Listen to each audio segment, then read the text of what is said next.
श्री गोपाळ कृष्ण भगवान की जय। लीळा नंबर 513। ब्राह्मणाच्या आग्रहास्तव संसारी आनंद येणे बंद।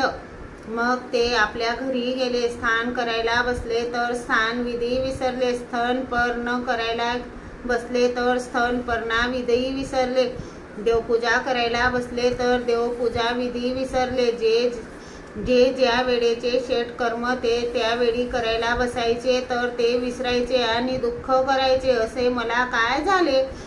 मग त्याने आपल्या नातेवाईकांपुढे सांगितले। तेव्हा त्यांनी म्हटले, तू विझुंगाला गेला होतास का?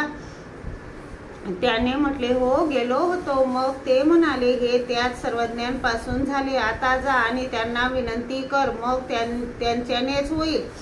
ते सर्वज्ञांजवळ येत होते तेव्हा सर्वज्ञ ओट्यावरील आसनावर बसलेले होते। सर्वज्ञ म्हणाले, बाई, तो ब्राह्मण अकृत्रिम आनंद बंद करावा म्हणून येत आहे।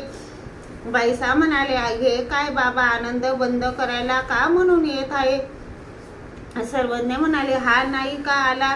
तेवढ्यात ते आले, सर्वज्ञांना दंडोते घातले, श्रीचरणा लागले आणि सर्वज्ञांजवळ बसले। मग त्यांनी सर्वज्ञांना विनंती केली, जीजी, मला सर्वज्ञांपासून जे झाले ते माझे बंद व्हावे जी।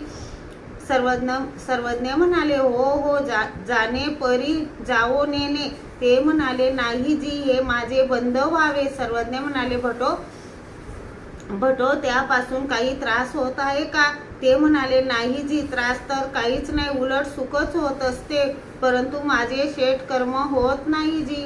सर्वज्ञ म्हणाले, सुख तर जीवाला प्रिय आहे। ते म्हणाले, हो, तरी पण माझे बंद व्हावे, माझे शेट कर्म होत नाही। सर्वज्ञ म्हणाले, 5 कुमारींना जेवू घाला, मग ते हे जाईल। सर्वज्ञांनी त्या ब्राह्मणांकडून 5 कुमारींना जेवू घालविले, मग त्याला येणारा संसारी आनंद बंद झाला। श्री गोपाळ कृष्ण भगवान की